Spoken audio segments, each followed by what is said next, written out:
A paz e graça do Senhor Jesus, amada igreja do Senhor, vocês que estão aqui, louvado seja Deus. Você que está em casa, Deus abençoe a tua vida. Essa é uma oportunidade que o Senhor nos concedeu, chamado hoje, de sermos alimentados por essa palavra. Amém? Amém, igreja? Glória a Deus. Vamos lá? Vocês estão prontos? Bom, eu estava com muita vontade de ministrar uma série de mensagens. Estou com muita vontade. Tá bom, apóstolo Nilson e apóstolo Urânia? Estou com muita vontade de ministrar sobre o Sermão do Monte. Só que o Sermão do Monte, ele é uma mensagem complexa, ela é grande e cheia de detalhes para os nossos dias como igreja. Porque se nós estamos querendo apressar a vinda do Senhor Jesus, nós precisamos entender algo. Quando Ele retornar, Ele vai encontrar uma igreja esperando. A pergunta é, que tipo de igreja vai estar esperando o seu retorno? Que tipo de cristão, homem ou mulher, ele estará esperando encontrar quando Ele retornar? Ele deixou uma pergunta, e essa pergunta ela ficou assim no ar, sobre quando vier o Filho do Homem, achará fé na terra? Então essa pergunta ela é preocupante, visto que o apóstolo Paulo vai dizer na carta de Tessalonicenses que quando vier o homem de iniquidade, antes de vir o homem de iniquidade, virá uma grande apostasia. Virá um tempo de frieza. Virá um tempo de incredulidade e muitos vão dar as costas para a fé. Mas essa é apenas uma introdução ao que eu quero trazer hoje. Porque embora eu tenha tentado trazer essa mensagem, iniciá-la na verdade nesse domingo, eu estava orando ao Senhor durante uma semana. Na verdade, eu passei quase 4 semanas no Sermão do Monte, lendo e sendo ministrado por essa palavra. Mas, desde a semana passada, eu vim suplicando ao Senhor por uma mensagem, por uma palavra de urgência para a igreja. E eu fui continuar lendo a palavra do Senhor em Mateus. Mas o Senhor me fez voltar um capítulo. Em vez de ser Mateus 5, eu voltei em Mateus 4. E ali eu comecei a escrever algumas coisas e o Senhor veio ministrando.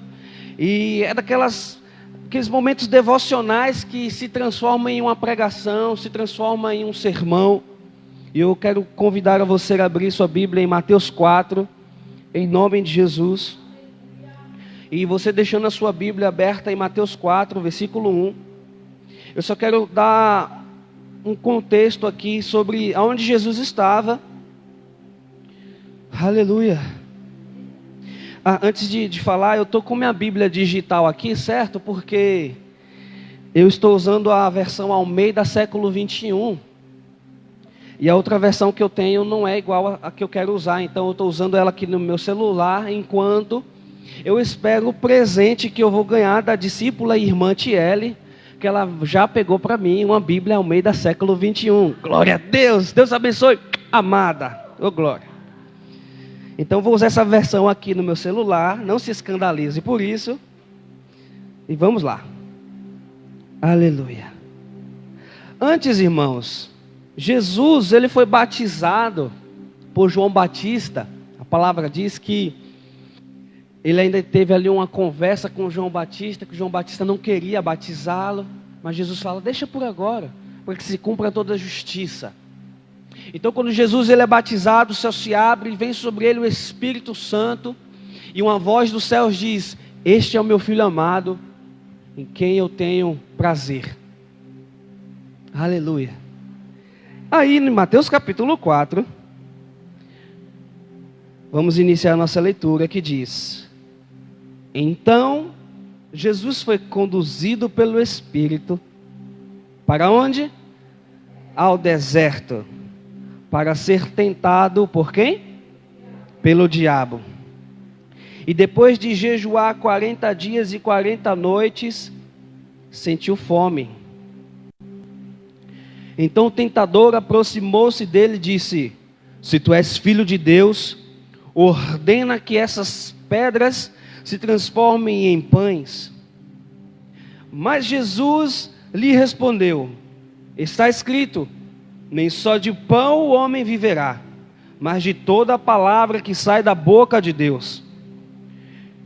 Então o diabo levou a cidade santa, colocou-o na parte mais alta do templo e disse-lhe: se és filho de Deus, lança-te daqui abaixo, porque está escrito, aos seus anjos dará ordens ao teu respeito, e eles te sustentarão com as mãos, para que não tropeces em pedra alguma.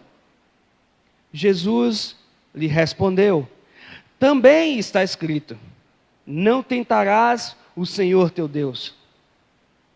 O diabo levou ainda a um monte muito alto e mostrou-lhe todos os reinos do mundo e a glória deles. Abre parêntese, que insistência, né? Fecha parênteses. E disse-lhe: eu te darei tudo isto, se prostrado me adorares. Então Jesus lhe ordenou: vai-te, Satanás, pois está escrito, ao Senhor teu Deus adorarás, e só a ele prestarás culto. Então o diabo o deixou, e vieram anjos e passaram a servi-lo. Irmãos, observando aqui o tentador, foi o que eu comecei a escrever, o Senhor trazer naquela manhã ali, aleluia, de meditação, é que observando o tentador, ele está oferecendo a Jesus, se a gente for observar, 3 medidas, 3 aspectos de anseio humano. Anseio humano de elevada qualidade de vida. Diga, anseio humano de elevada qualidade de vida. Pois os versículos 3 e 4, que é sobre o pão, vai falar sobre necessidades. O versículo 6 ao 7 vai falar sobre proteção. O versículo de 8 a 9 vai falar sobre poder, ou riqueza, ou autoridade. Então vamos lá? Necessidade, proteção, poder, ou riqueza. Então o diabo vem oferecendo 3 aspectos de anseio humano, que são coisas que nós naturalmente estamos ansiando. São coisas que naturalmente a gente quer, a gente busca às vezes. Quem não quer ter uma qualidade de vida? Quem não quer ter suas necessidades supridas? Quem não quer ser protegido? Ainda mais por Deus. Quem não quer ter um poder, sendo ele aquisitivo ou administrativo? Quem não quer ter um governo, exercer uma posição de autoridade? E se a gente for olhar na Bíblia, a gente vai ter uma pessoa que desfrutou de tudo isso. Adão desfrutou. Adão desfrutou, ele experimentou em sua vida todos esses 3 aspectos. Ele tinha suas necessidades supridas, pois ele tinha de toda a plantação, de todo o arvoredo, de tudo aquilo que foi plantado pelo Senhor, bem como os animais. Então ele era suprido em sua necessidade de fome, de saciar a sua fome. Então, proteção. Quem é que fazia a proteção de Adão? Oh, glória. O próprio Deus, que o visitava. Riqueza, poder, autoridade. Deus fala: Adão, coloca o nome dos animais, domine sobre todas elas. Então Adão, ele experimentou desses 3 aspectos. Ele experimentou da abundância, dos prazeres de cada um desses aspectos. Mas ele parou no tentador. Eu falo ele, porque Deus criou Adão, colocou nele o sopro de vida. E por entregá-lo todas essas abundâncias, Eva foi tirada da sua costela. Então, no mínimo os ensinamentos o olhar por tudo aquilo que estava ao seu redor e à sua disposição, bem como ouvir a voz de Deus e dizer: não façam, não peguem do fruto proibido. Era a responsabilidade toda de Adão proteger e estar ali observando tudo. Mas eu falo sobre Adão de um modo geral, simbolizando todo homem. Mas sabemos que os erros foram dos dois. Amém? Estão entendendo? Mas eles pararam então no tentador. O tentador não hesitou em tentar outra vez e de outro modo, agora com Jesus. Então a gente vai iniciar aqui falando, eu vou usar esse texto base, depois eu vou usar mais 2 textos, e eu quero trazer esse entendimento para a igreja nessa manhã, em nome de Jesus. Essa mensagem ela não possui um tema, pelo menos eu não encontrei, mas eu sei que o tema central dela é Jesus Cristo. Porque é nossa responsabilidade, principalmente nesse tempo de calamidade, despertarmos, pelo menos nós que ministramos a palavra do Senhor, que andamos disponíveis a cuidar de vidas, é uma responsabilidade nossa de provocar em você paixão por Jesus Cristo. Pois a paixão ela vai sustentar todo o embate contra a apostasia dos últimos dias. Amém? Então o tentador ele ofereceu tudo para quem não tinha nada. Jesus, ele entra no deserto e ele fica ali 40 dias, 40 noites sem comer nada. Então ele não tinha o que comer. Então o tentador, para não ficar falando o nome dele, que não merece nem ser chamado dessa forma, ele é só tentativas. Ele é só tentativas. Né, pastor Giovanni? Ele é só tentativas.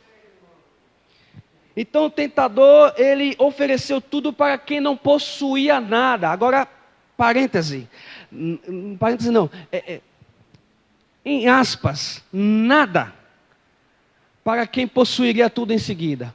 Ou seja, Jesus já possuía tudo aquilo que aparentemente o tentador estava oferecendo, mas naquele momento, Jesus não tinha. Vocês estão entendendo muito bem aí? E vamos chegar lá. O tentador sempre nos cerca com o que pode despertar o senso de falta e necessidade de possuir alguma coisa. Então, ele sempre vai vir na sua vida, vai provocar em você a ideia, vai despertar o sentimento de que lhe falta alguma coisa. E muitas das vezes ele oferece isso, te mostra isso para que seus olhos cresçam, fica assim, como é que tem uma expressão que diz bugaiú? Não, os olhos... Isso mesmo. Então você fica, cresce o olho sobre aquilo que é a oferta do maligno, do tentador. Aí minha esposa ontem conversando comigo sobre essa palavra que eu estava comentando com ela, ela falou, verdade. Ele sempre vai vir diante de algo que você não tem e vai te oferecer. Mas eu falei, do contrário também é verdade. Porque quantos casamentos são destruídos por homens e mulheres que traem? Por quê? Né? É casado, mas olha a outra, olha o outro, e isso desperta um desejo. Ou seja, o que eu olhei nesse outro que a minha ou o meu não tem? Então ele desperta tanto em quem não tem, como quem tem. Ok? Mas nesse caso de Jesus aqui, ele tentou persuadir Jesus, oferecendo algo que Jesus no momento não tinha. Então vamos lá, Adão tinha tudo, mas sem obediência, sentiu necessidade, caiu. Jesus não tinha tudo, obediente e não cedeu. Está chegando aí? Durante a investigação do tentador, irmãos, percebam que ali todo um tratar sobre o quê? A palavra de Deus. Possui uma lei, possui mandamento, possui uma palavra. Diga comigo, a palavra é maior que os aspectos de anseio humano. Então a palavra de Deus ela é maior do que todos esses aspectos que citamos. E você vai entender por quê. Recebe aí, irmão. Para quem tem uma missão, um ministério a cumprir, os aspectos de anseio humano não podem ser maiores do que a palavra. Então isso serve também para a família. Se eu quero ter uma família abençoada por Deus, que possua paz, os aspectos de necessidade humana, os aspectos de anseio humano, não podem ser maior que o exercício de governo da palavra de Deus. Então, agora a gente vai olhar de uma forma mais detalhada sobre as respostas de Jesus. Porque as respostas de Jesus aqui, elas nos posicionam diante da tentação dos anseios humanos. Então a gente vai estar olhando, versículo por versículo, entendendo aquilo que Jesus está aqui nos ensinando nessa manhã e como Ele está nos posicionando diante das tentações. Porque essas tentações, elas são diárias. Diárias. Mas Jesus nos posiciona e nos posiciona muito bem. No versículo 4, eu não vou repetir porque a gente já leu, mas é onde Jesus fala sobre o pão. Ele responde, da palavra, nem só de pão viverá o homem, mas de toda a palavra que sai da boca de Deus. Percebam, é como se Jesus dissesse para nós, dessa boca pode sair uma palavra que diz, haja pão. E o pão, ele aparece. O que Jesus está dizendo? Olha só que coisa. Eu não vou fazer isso, não é o meu momento. Não descer porque, né? Não, pode ficar. Eu não vou fazer isso, não é o meu momento. Eu estou aqui em propósito. Eu sei o que vai me acontecer quando eu passar por este propósito. Porque quem conduziu Jesus para o deserto foi o Espírito Santo de Deus. Não foi o diabo.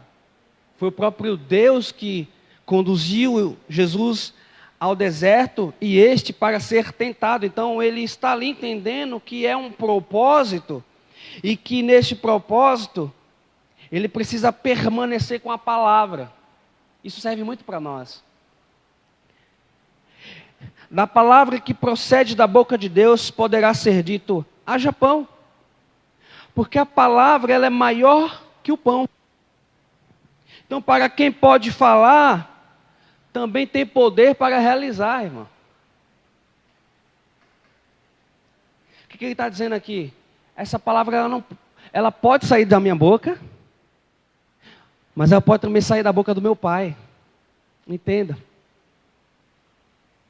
A palavra naquele momento poderia sair da minha boca? Poderia, Jesus, né? Mas a confiança nele é de quê? É a que sai da boca de meu Pai.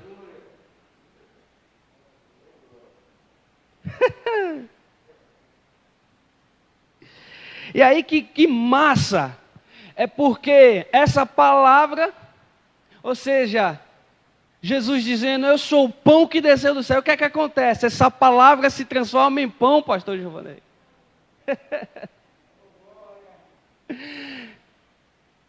Essa palavra é maior que o pão. Essa palavra então se transforma em um pão. O versículo 7, que fala ali sobre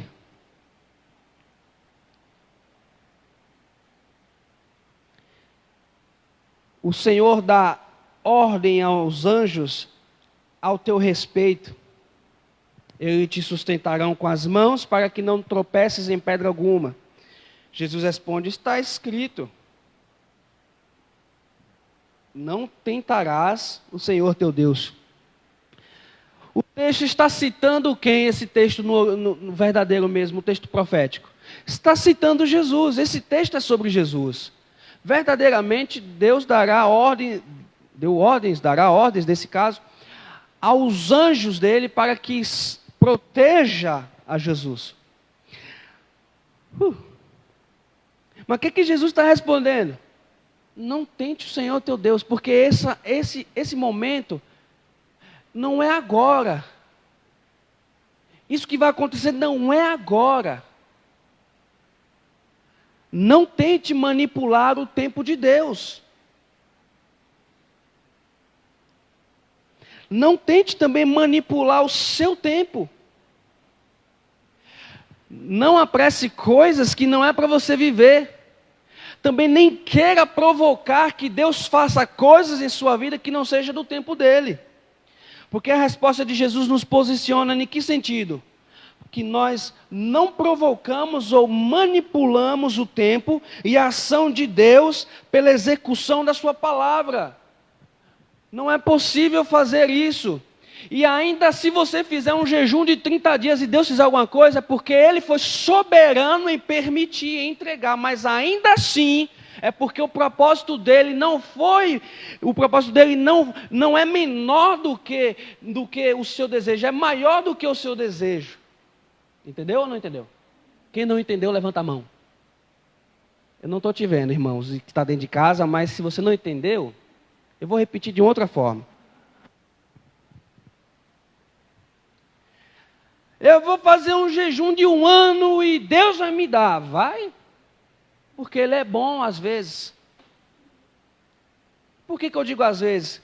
Porque Tiago vai dizer, pedis e não recebeis, por quê? Pedis mal, para gastar com seus desejos, seus deleites.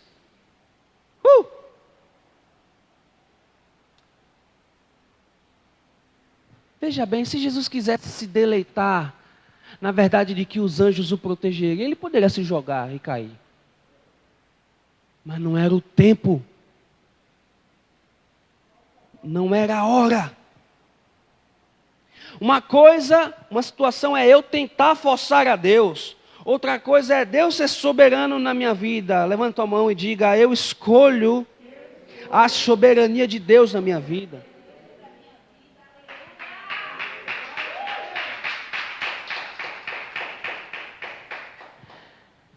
Versículo 10, vamos lá ver agora a outra resposta.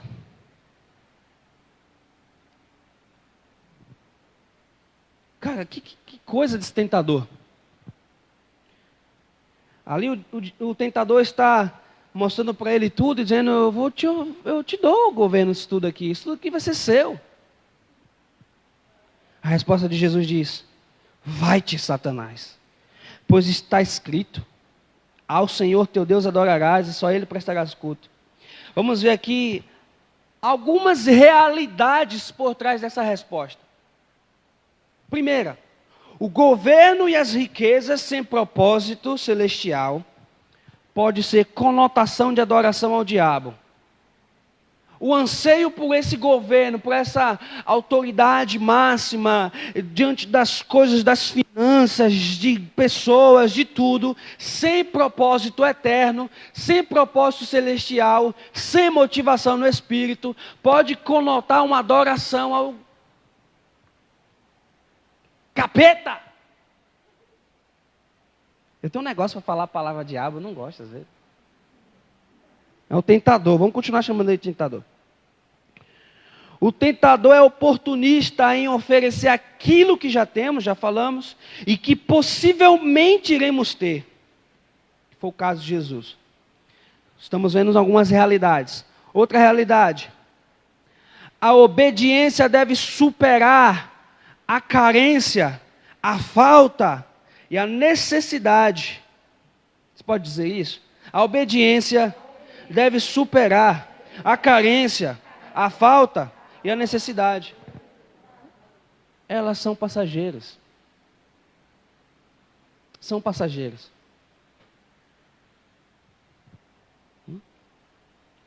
Outro ponto.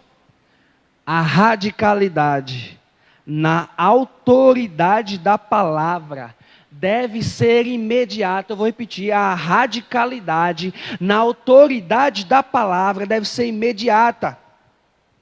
Porque a falha de Eva foi dar ibope à serpente. Quando você não é radical na palavra como Jesus fez, sai-te, arreda-te, some, Satanás dos infernos. Ou seja, o tentador gosta de lero-lero no seu ouvido. E se você dá ibope, você negocia o seu precioso. Se dá ibope ao lero-lero do tentador, você é persuadido. Você se engana. Você é manipulado. E você perde o tempo exato de cumprimento de propósito. Você perde as etapas de cada propósito. Amém? Eu quero abrir só um parêntese aqui, mais uma vez, que essa palavra, ela serve muito para o dia que estamos vivendo. Eu quero abrir meu coração à igreja nesse momento, porque eu tenho estudado durante essas semanas, que eu citei, 4 semanas, o Sermão do Monte, sim.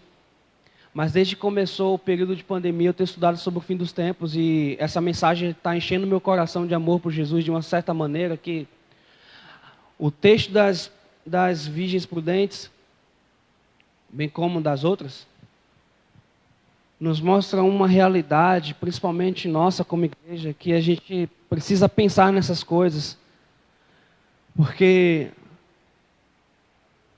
não tem como ser pego de surpresa em relação à volta de Jesus. Jesus não vai voltar de repente. Algumas coisas vão marcar sobre a sua vinda, a gente vai saber que tempo exato é esse. Então, essas coisas que estão acontecendo, essa pandemia, ela não marca exatamente o tempo do fim, mas ela mostra como serão as coisas. Serão pressões que virão de todos os lados. Serão tentações, crescimento da maldade de uma forma descontrolada sobre a terra.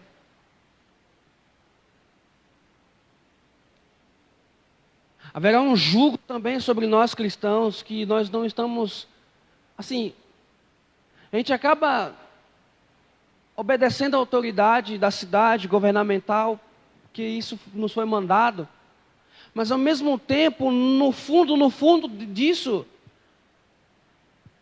eu sei que é pela saúde que nós nos protegemos, mas no fundo é uma privação do que é mais precioso nosso, comunhão. Mas se a gente olhar para o livro de Atos, se a gente olhar para a forma como os discípulos eles se reuniam, com medo, atônitos, que o Império Romano invadisse suas casas e os matassem, enquanto eles estavam ali orando juntos, perceba que há um momento que se dispersam. Após Jesus ser crucificado, eles se dispersaram, mas depois eles se reuniram. Mas, enfim, houve muita dispersão, então o reino foi expandido. Então tem uma mensagem boa por trás disso. Que em meio a tudo isso que estamos vivendo, grande será o avivamento por parte de Deus. Porque se naquele primeiro momento houve expansão do Evangelho, esse segundo momento vai marcar a vida do nosso rei. Sabe por que não cresce em nós essa expectativa do retorno?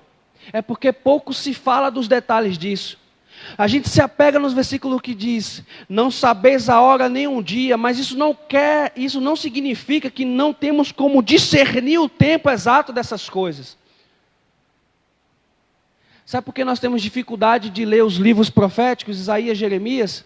Porque a gente lê algo bom lá e diz, a gente substitui a palavra, tem lá, e Deus abençoará Israel, a gente substitui pelo nosso nome, a gente substitui pela nossa nação. E Deus abençoará Israel. Não, abençoará o Pídio. A gente substitui e põe Israel, bota Deus abençoará o Brasil.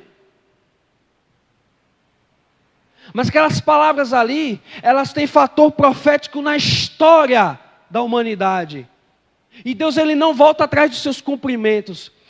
Então, se desde o princípio houve uma palavra que deu ordem a tudo, Apocalipse fala de uma palavra que vai dar o fim de tudo para o começo de céus e de nova terra. Então, se não falarmos dessas coisas, corremos o risco de achar que estaremos em casa lavando a roupa e daqui a pouco, Jesus!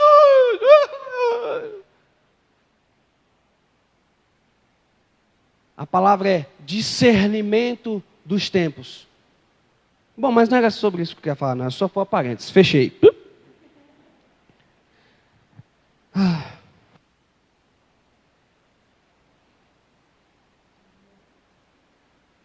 Enquanto Eva falha, Jesus acerta. Enquanto Eva deu ibope ao engano da serpente, Jesus estava ali bem centrado. O cristão tem que ser centrado na sua obediência da palavra e responder de forma radical.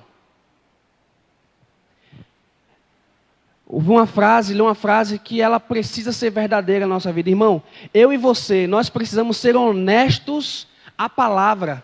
Tem que ter honestidade quando eu chego diante da leitura bíblica. Porque a palavra, ela grita quando ela está gritando. A palavra, ela fala manso quando ela deseja falar manso. Ela sussurra. Quando ela está falando de uma maneira suave, continua sendo suave. Não tem movimento ou oscilação nisso. E quando a palavra se cala, ela se cala. Honestidade diante da nossa leitura.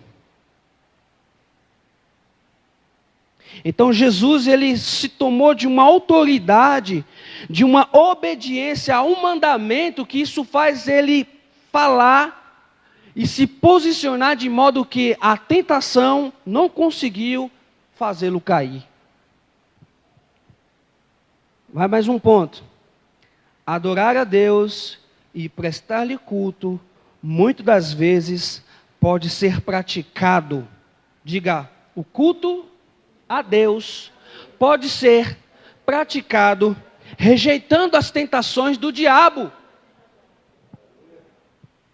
Estou rejeitando as tentações, estou cultuando. No trabalho vem ali uma instrução para fazer algo errado, para mentir em algum relatório, em alguma coisa, dizer alguma mentira. Não posso mentir, estou cultuando. Vem o oferecimento de propina, alguma coisa, faz uma oportunidade de se inscrever. Ei! Um tempo atrás me ofereceram uma oportunidade de se inscrever no Bolsa Família, lá de dentro, alguém lá de dentro recebeu o dinheiro. Já falei. Alguém lá de dentro recebeu o dinheiro e fazer inscrição e eu entrar, mas a minha família recebendo esse valor, sendo que não preciso. Hoje, não preciso disso. Se fosse para ir fazer isso, eu iria pegar a fila de manhã cedo, tomar sol na cara, para poder ter acesso a isso. E não passar na frente de quem está lá talvez tentando há dias, só porque paguei. Então, a nossa resposta tem que ser imediata. Porque no mesmo momento eu falei, não, isso está errado, eu não quero. Então, a radicalidade na palavra é dessa forma, você pronuncia já tomando sua decisão. Então foi assim Jesus, amém?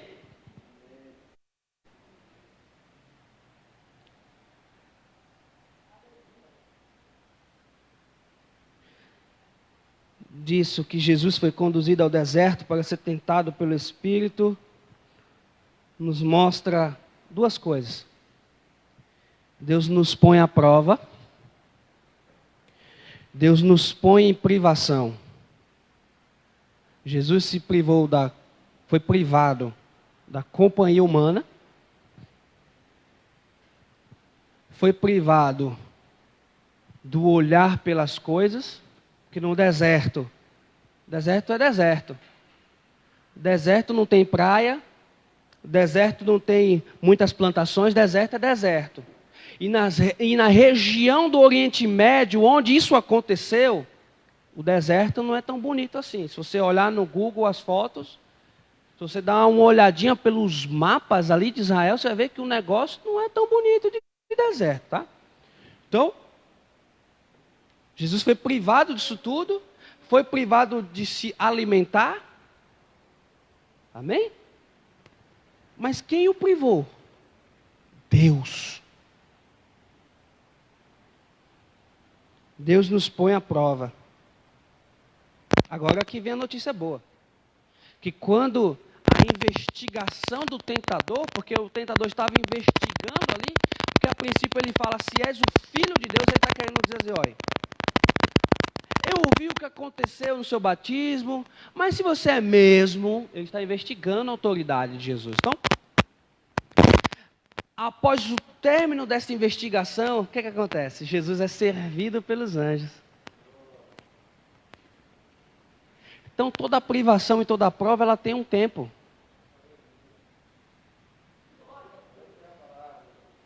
Então, aquilo que eu não tinha, que o diabo me ofereceu, vai acabar esse momento de privação. Eu vou ter essas coisas. Eu vou ter a bênção de Deus. Eu vou ter a resposta da minha privação, entendeu? Mas o tempo, eu preciso discernir o tempo, eu preciso entender qual é a minha posição, eu preciso entender a minha resposta. E aí o que acontece, pastor Givanei? Jesus sai daquele deserto, alimentado pelos anjos, acompanhado pelos anjos, cheio do Espírito, com o ministério ativadíssimo. O maior de tudo, saiu aprovado. Então, mas qual é o detalhe? Por que eu li Mateus 3, o final dos versículos? Porque o texto diz que o céu se abriu, o Espírito Santo desceu sobre ele. E uma palavra, este é o meu filho amado. João capítulo 1 vai dizer, e todos quantos creram, foi-lhe dado o direito de ser chamados filhos de Deus. Você é filho de Deus. Então, e o que significa isso? É que o reconhecimento de Jesus como Filho de Deus e o que o seu Pai fez por ele, abrindo os céus, derramando o Espírito, dizendo para ele o quê? Você não vai estar sozinho em sua missão. É isso que Deus faz conosco. Não nos deixa sozinhos em nossa missão. Então Deus está falando, você vai passar pela provação, porque eu quero saber o que está no teu coração, mas não apenas por isso, mas porque o diabo veja que vai ter homem na terra, o homem Deus que vai obedecer a palavra. Esse mesmo homem vai retornar e cumprir toda a justiça, toda a promessa que eu fiz anteriormente. Essa é a resposta de Deus. Exaltado seja Jesus. Eu vou beber uma água. Só um momento. Apóstolo Nilson, água de coco, viu?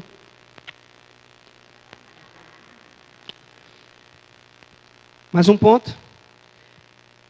Esse ponto aqui é uma observação minha, tá? Eu ainda coloquei aqui. Percebo que temos muita facilidade de olhar para o nosso cativeiro, o deserto, o problema, e às vezes não nos importamos em tentar entender. Será que eu estou passando por isso e foi Deus que me colocou aqui? Ou foi eu mesmo que me coloquei? Porque há deserto que quem te envia é Deus para provar o que está no teu coração e depois te dar em amor a sua presença, te abençoar com a provisão do maná. Mas às vezes é nós mesmos que se lançam no deserto, né? Eu já me lancei no deserto já. Alguém aqui não se lançou no deserto? Levante a mão para a gente te dar um abraço quando acabar a pandemia.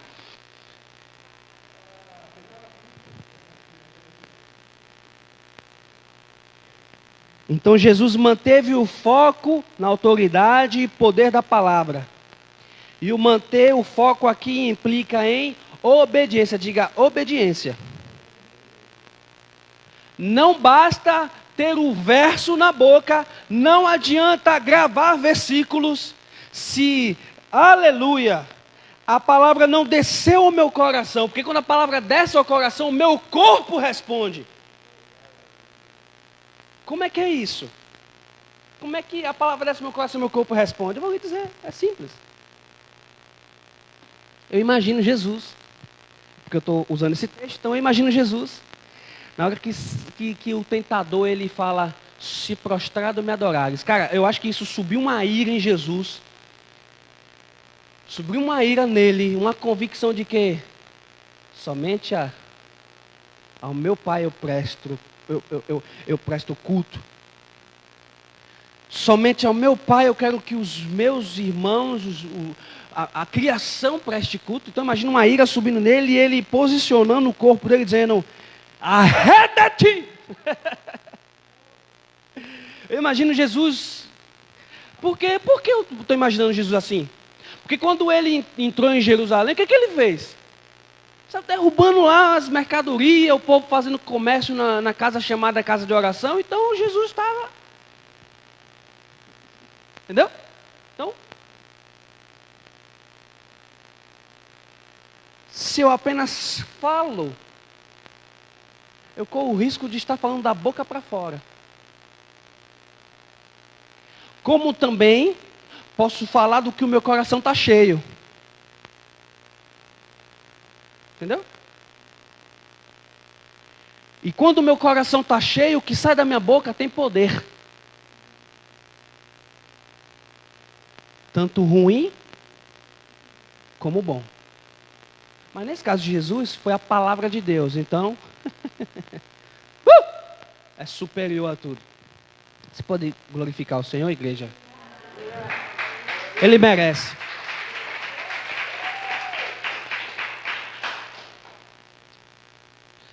A palavra no coração nos segura da queda, irmãos. Tenha certeza disso. A palavra no coração nos impede de fazer algumas coisas. Porque veja só, quando a gente fala da boca para fora, olha só. Quem aqui não acordou de manhã, orou: Senhor, governe meu dia, em oração. Na primeira oportunidade, vem alguém e enche a paciência, você se explode, pecou. E aí? Quando isso é nutrido com o coração é enganoso, beleza, amém. Mas um coração submisso, aí é outra história. Então quando eu oro ao Senhor e, Pai, governa o meu dia, e eu tenho uma ocasião de tentação, o que é que eu faço? Eu lembro que eu orei, eu não vou entrar nessa discussão, eu não vou fazer isso. Amém?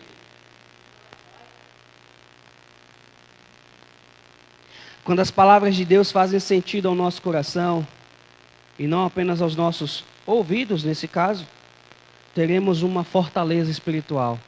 Coloca a mão no teu coração. Ministre sobre ele e diga: que meu coração seja uma fortaleza espiritual. Que meu coração, este mesmo coração, que a palavra diz que é enganoso, eu desejo e eu te peço, Espírito Santo, torna ele submisso à autoridade da sua palavra. Amém, Jesus. Abra sua Bíblia comigo no livro de Hebreus, capítulo 12.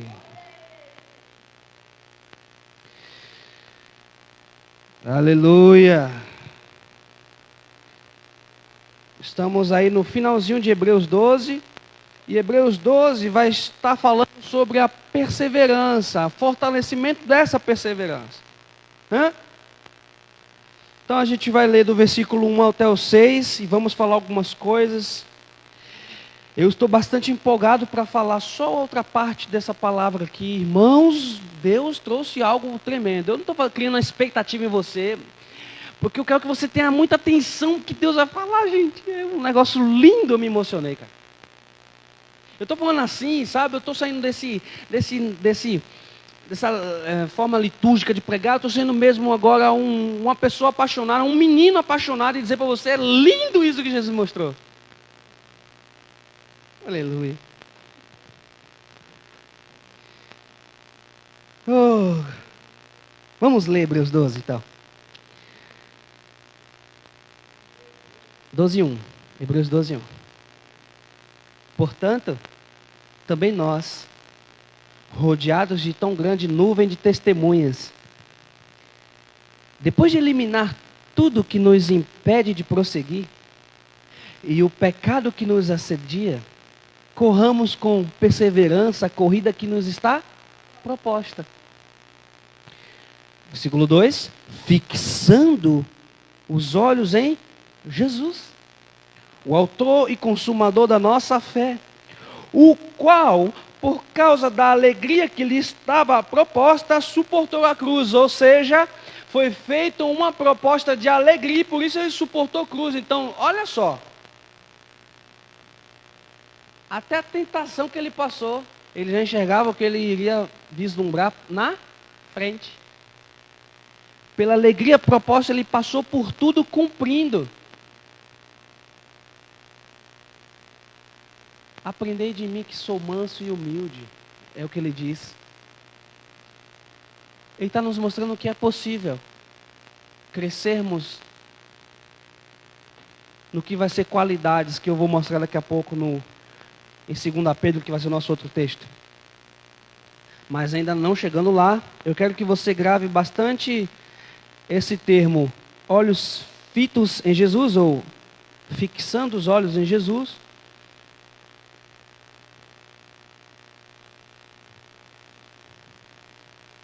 Completando o versículo 2.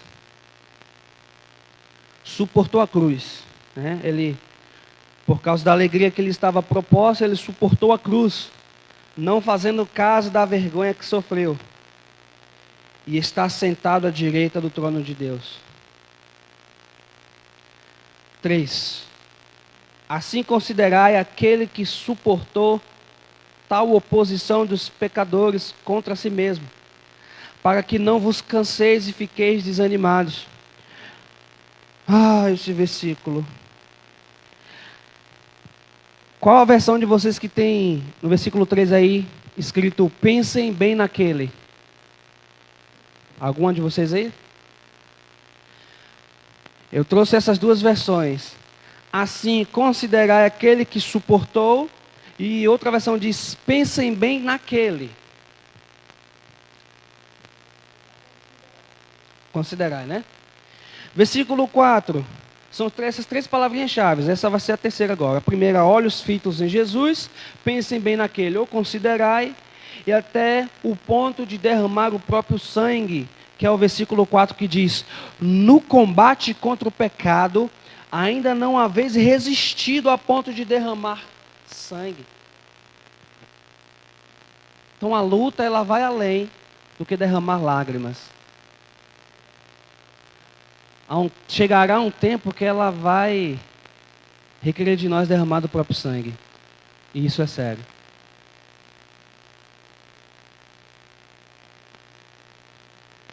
Cinco e 6, os últimos versículos que eu quero ler. Já vos esquecestes do ânimo de que ele vos fala como a filhos? Ouça o Senhor falar ao teu coração, ao teu espírito nessa manhã. Filho meu, filha minha. Não desprezes a disciplina do Senhor, nem fiques desanimado quando por eles és repreendido, quando por eles és conduzido ao deserto, quando por eles você caminha. Você caminha derramando lágrimas enquanto semeia. Não desanimes quando as portas se fecharem. Lembre que eu sou contigo. Filho, filha minha.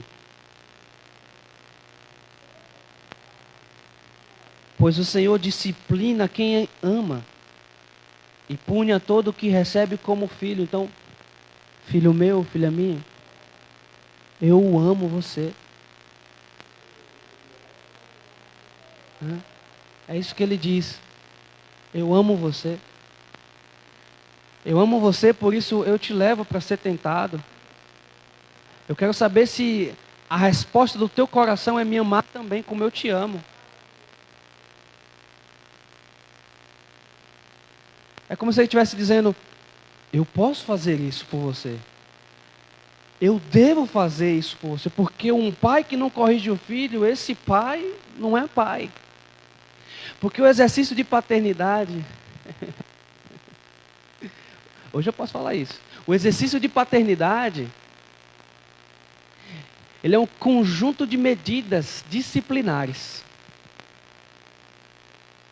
E um pai que não olha para o filho e não traz para ele a disciplina necessária, não traz para ele a clareza necessária acerca da vida, não o ensina a ser forte, ser resistente, não o ensina a ser generoso, a ser humilde, ou seja, passar os ensinamentos bíblicos. Um pai que não faz isso, esse pai infelizmente está errando na sua função paterna.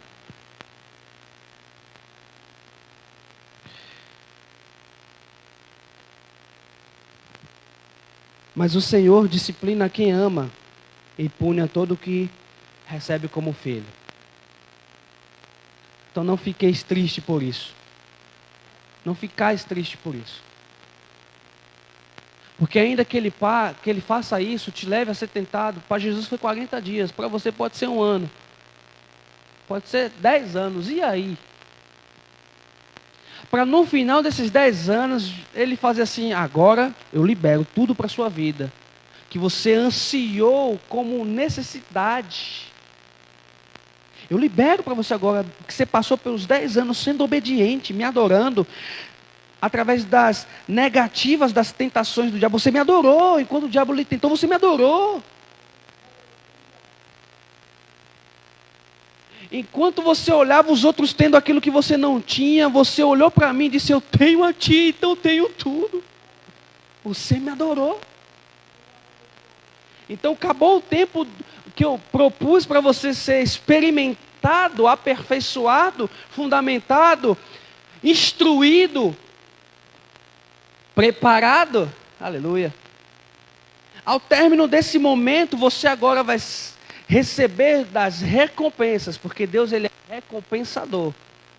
Ele é galardoador daqueles que o buscam. Hebreus 11 vai dizer o quê? É necessário que aquele que se aproxima, creia. Não é isso? Ele é galardoador. Ele é bom, amém? Glória a Deus. Vamos para 2 Pedro. Oh, Jesus amado. Você pode anotar esses versos, se bem que Hebreus, hoje tem live. Não perca. Às 18? 19 horas. Hoje tem live, estudo do livro de Hebreus. Continuidade deste assunto maravilhoso acerca do Evangelho de Jesus. 2 Pedro, capítulo 1. Vamos ler algumas porções aqui. E aí agora a gente vai entrar em algo muito lindo que eu quero muito compartilhar com você. Aleluia. Na verdade, se o projetor estivesse funcionando, eu iria mostrar a página. Porque esse caderninho foi o mesmo que eu escrevi. Eu falei assim, eu não vou passar limpo não vou jogar no celular não vou imprimir não. Vai ser no caderninho mesmo, porque eu quero sentir a mesma emoção que eu tive ao escrever aqui. A mesma essência dessa mensagem pura que eu escrevi aqui. E também o desenho que eu fiz, que vocês iriam ver. Mas vamos lá. Simão Pedro, servo e apóstolo de Jesus Cristo. Aos que conosco alcançaram fé, igualmente preciosa por meio da justiça do nosso Deus e Salvador Jesus Cristo. Graça e paz vos sejam multiplicadas pelo pleno conhecimento de Deus e de Jesus nosso Senhor. Ele diz pelo conhecimento, mas antes ele falou a graça e paz seja multiplicada. Porque a graça e paz é multiplicada na nossa vida à medida que a gente tem conhecimento. A gente entra no conhecimento de Jesus nosso Senhor. Então é por este conhecimento que a gente desfruta de graça e paz. Amém? Versículo 3. Seu divino poder nos tem dado tudo que diz respeito à vida e à piedade, pelo pleno conhecimento daquele que nos chamou por sua própria glória e virtude, pelas quais ele nos deu suas preciosas e mais sublimes promessas, para que, por meio delas, vos torneis participantes da natureza divina, tendo escapado da corrupção que há no mundo por causa da cobiça. Por isso mesmo, empregando todo o vosso esforço, diga empregando todo o meu esforço, diga isso. Acrescentai a virtude à vossa fé, e o conhecimento à virtude, e o domínio próprio ao conhecimento, e a perseverança ao domínio próprio, e a piedade à perseverança, e a fraternidade à piedade, e o amor à fraternidade. Versículo 8 diz: pois se essas coisas existirem e aumentarem em vós, elas não vos deixarão ociosos nem infrutíferos no pleno conhecimento de nosso Senhor Jesus Cristo. Então, emprega o esforço em ter o quê? Fé. E você lendo, você percebe que há uma sequência. Aí eu comecei a escrever essa sequência, o que eu queria muito mostrar para vocês. Não sei se vai dar para enxergar daí. Vocês estão vendo que tem um traço ligando aqui? Vocês vão entender já. Não dá para ver não, né? Eu vou mostrar para quem está na live, vai ter esse privilégio. Só enxerguem isso aqui. Há um desenho aqui, tá vendo? Tá aparecendo aí? Tem um desenho aqui. Então vamos lá, diga comigo. Fé. É o primeiro. Aleluia. Aí ele fala, por isso mesmo empregando todo o vosso esforço, acrescentai virtude à vossa fé. O que é virtude? Diga comigo, virtude é excelência ou adaptação perfeita. Então o que é que eu estou acrescentando à minha fé? Uma adaptação perfeita ou estou tornando ela excelente. Amém? O que é que o versículo seguinte diz? O conhecimento à virtude. Então, o que é que eu estou acrescentando essa excelência, essa adaptação perfeita? Conhecimento. Em seguida, a gente vai ler.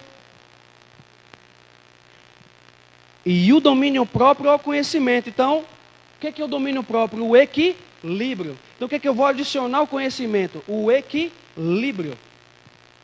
Aleluia, Jesus. Isso é lindo. E a perseverança ao domínio próprio. Então o que eu vou estar acrescentando a esse equilíbrio? Perseverança. E o que é perseverar? É acreditar.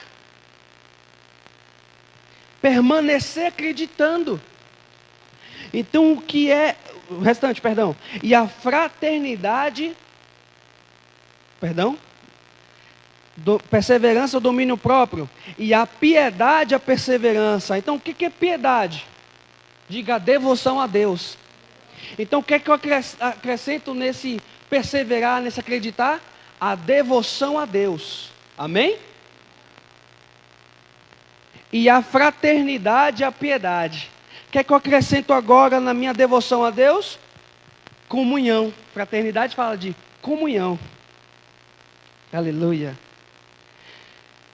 E termina dizendo, e o amor à fraternidade. O que é que eu acrescentei? Amor. Mas eu comecei com o quê? Com fé. E termino como? Com amor. 1 Coríntios 13 diz o quê? Permaneça a fé, esperança e o amor. Aí, eu peguei uma linha, puxei do fé até o último. Veja que está em casa, tem um privilégio hoje. Do fé, puxei uma linha para o último. Para o amor.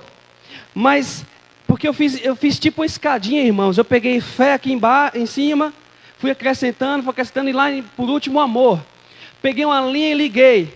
Mas essa linha, teve um momento que eu não juntei uma com a outra. Eu deixei um espaço vazio nessas duas linhas. E ficou um espaço vazio. Nesse espaço vazio eu falei, cara, alguma coisa está nesse meio. Aí o Senhor me lembrou desse versículo. A esperança está no meio. E em Coríntios 13 diz o quê? Perseverai, permaneça a fé, a esperança e o amor. Coloca a mão no teu coração, porque o Senhor me fez escrever, reunindo tudo isso. E você que está me ouvindo, eu vou te dar uma tarefa. Escreva, eu vou repetir 2 vezes esse texto, essa oração, esse ato profético nos nossos dias, essa absorção bíblica para a nossa fé. Eu vou te pedir que você escreva, compartilhe no WhatsApp aí do grupo da igreja, mande para algum de nós, publica aí mesmo na live do Facebook. Se algum de vocês, que eu não vou falar para vocês, eu quero que vocês fiquem com mão no coração, porque vocês estão aqui privilegiados, então eles têm um exercício e vocês vão receber. Depois do exercício eles vão receber. Amém? Ô glória, eu estou agitado. Aleluia, eu estou aqui queimando. Amém, Jesus. Vamos repetir então. A minha fé pode se adaptar perfeitamente à medida que busco conhecimento, provocando um equilíbrio que me faz perseverar, adorando e respeitando a Deus, em igualdade e comunhão com os irmãos, amando e sendo amados por Deus. É a junção disso tudo que nós lemos. A minha fé pode se adaptar perfeitamente à medida que busco conhecimento, provocando um equilíbrio que me faz perseverar, adorando e respeitando a Deus em igualdade e comunhão com os irmãos, amando e sendo amados por Deus. Fé, virtude, conhecimento, domínio próprio, perseverança, piedade, fraternidade, amor, tudo isso está dentro deste pacote, dentro do que temos entre fé e amor. E a esperança onde é que fica? Oh, glória! No centro de tudo. Jesus está no centro disso tudo. Mas antes de eu falar esse tema, eu quero falar só algo. O versículo 8 nos dá algumas pistas interessantes.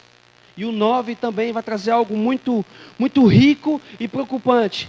Vamos mergulhar nisso aqui. O versículo 8 diz: pois se essas coisas existirem e aumentarem em vós. Então, tem outra versão que vai dizer que isso são qualidades. Se essas qualidades existirem e elas crescerem, o texto vai dizer que vocês essas coisas não vos deixarão ociosos e infrutíferos, inúteis, sem utilidade. O que o texto está dizendo? Que essas qualidades, elas crescem. Receba isso, em nome de Jesus. Porque isso é um pacote que vai crescendo na nossa caminhada. Aleluia. A gente vai se movimentando por essas coisas. Porque se essas coisas existirem em você, você se movimenta nessas coisas. Elas se movimentam. Nós nos movimentamos em Deus dessa forma. Iniciamos pela fé.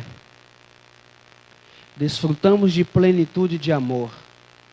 Mas na plenitude do amor nós trilhamos pela adaptação perfeita dessa fé, ao conhecimento que eu adquiro, ao equilíbrio que eu estabeleço na minha jornada.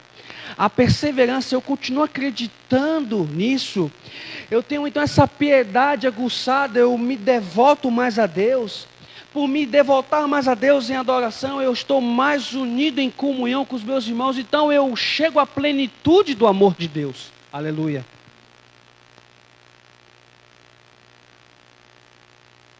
E Jesus está onde?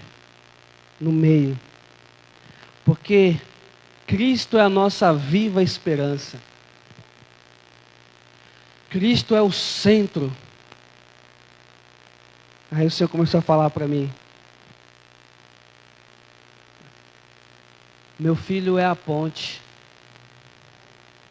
Você começa pela fé em mim desfruta do amor do Pai. Jesus também, ele pode trazer na mão esquerda a fé e a mão direita o amor. À medida que você crê, à medida que você avança no meio do caminho, meu Pai derrama amor. O mesmo amor que Ele tem por mim, é como se Jesus estivesse dizendo, o mesmo amor que Ele tem por mim, Ele vai ser com a tua vida, isso vai te inundar.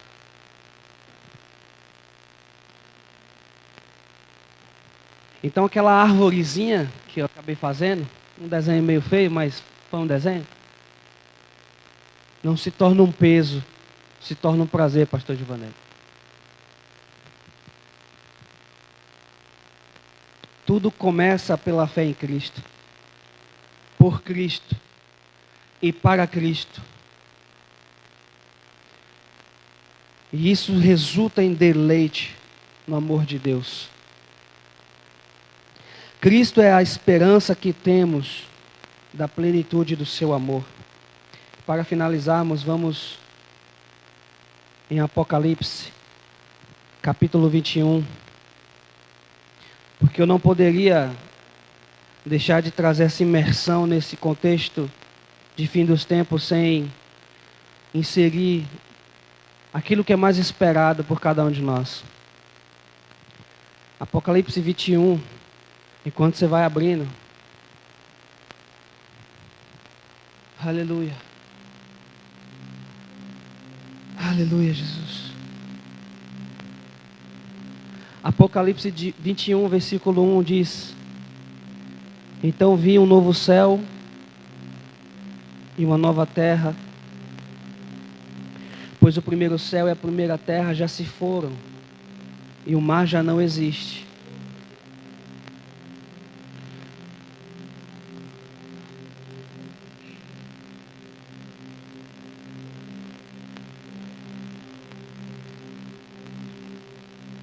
Novo céu e nova terra, está falando de uma realidade que é desconhecida, a gente não tem ideia. Nessa nova realidade não vai ter mar. Vi a cidade santa, a nova Jerusalém, que descia do céu. A cidade onde Deus está, descerá do céu para a terra. Então a oração do Pai Nosso: venha o teu reino. Vai chegar um momento da nossa história que esse reino que já é e ainda não, o que significa isso? Esse reino que já começou quando Jesus veio, curou enfermos, expulsou demônios, e ele disse: o reino de Deus já chegou. Mas ainda não, por quê? Porque esse reino ainda virá dessa forma que estamos lendo.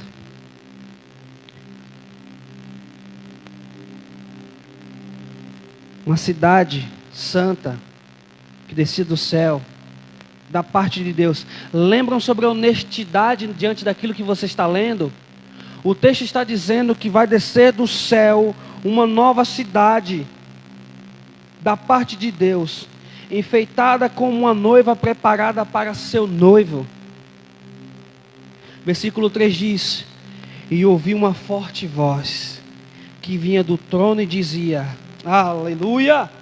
O tabernáculo de Deus está entre os homens, pois habitará com eles. Eles serão o seu povo, e Deus mesmo estará com eles.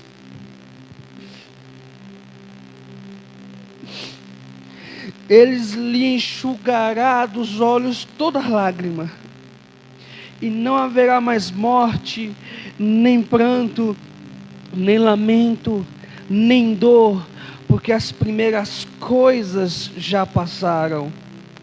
O que estava sentado sobre o trono, esse mesmo Deus que a palavra está dizendo que vai tabernacular entre os homens, vai morar entre os homens, esse mesmo Deus está dizendo: eu faço novas todas as coisas.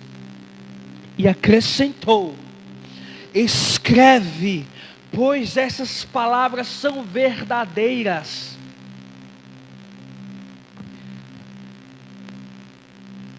O mesmo Jesus que sustentou a palavra dita pelos profetas naquilo que a gente chama de Velho Testamento, naquilo que muitas das vezes a gente descarta porque é um livro que a gente não consegue compreender, naquilo que muitas das vezes a gente só quer as historinhas para poder trazer para o contexto de agora.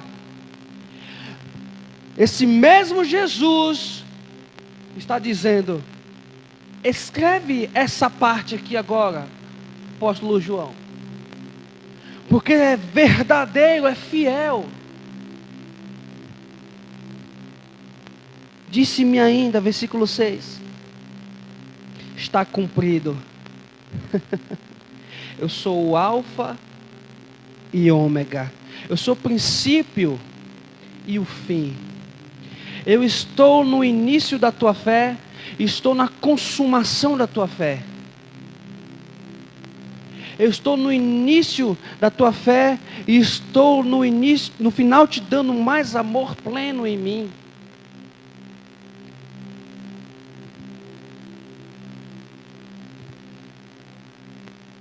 E quem tiver sede, darei de beber de graça da fonte da água da vida.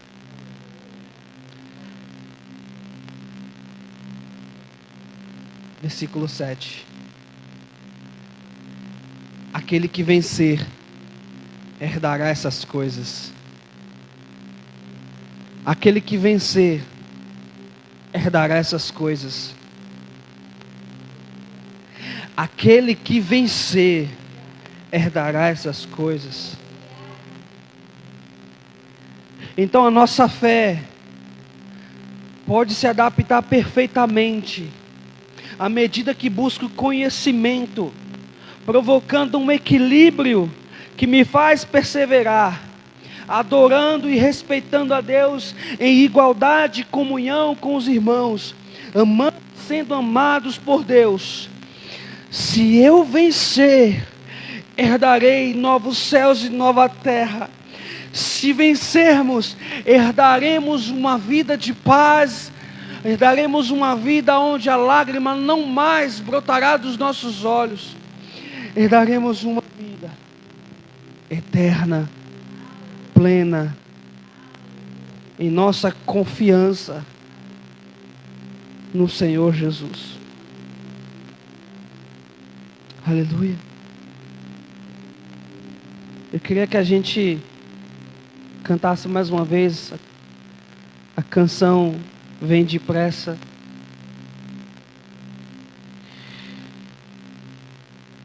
E essa canção, ela será a nossa oração agora. E você que está aqui, olhe por isso. Não é errado pedir para que Ele venha, pois o Espírito e a noiva estão clamando: vem. Eu quero só falar mais uma coisa sobre isso. Nós somos uma igreja local, amém? Estamos em um local, nós somos uma parte. Mas existe uma igreja global, uma igreja que está em todo o mundo. E quando chegar o momento dessa igreja no mundo inteiro começar a clamar: vem, virá. Mas Ele virá, mas aquilo que antecede a sua vinda também virá. E o que antecede sua vida fala sobre um tempo de dificuldade, fala sobre um tempo de frieza, fala sobre um tempo de opressão, fala sobre um tempo onde haverá respostas do meio ambiente clamando pelo retorno dele, porque o meio ambiente também clama.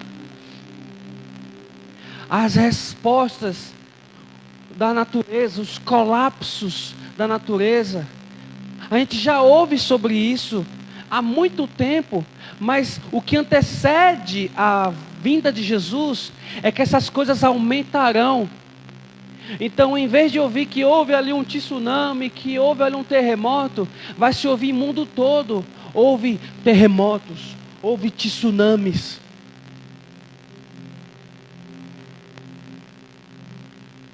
Rumor de guerra, já existe guerra dentro dos lares, pais contra contra filhos, filhos contra pais, governos, esquerda, direita, é briga, é guerra. Tudo isso marcando o tempo do fim. E essas coisas aumentarão, porque Jesus disse, é só o princípio das dores. Então haverá etapas dessas dores.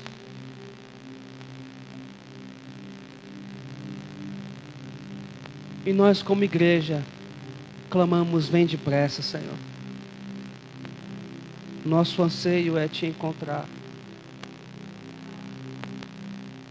Nosso anseio é estar contigo, Senhor.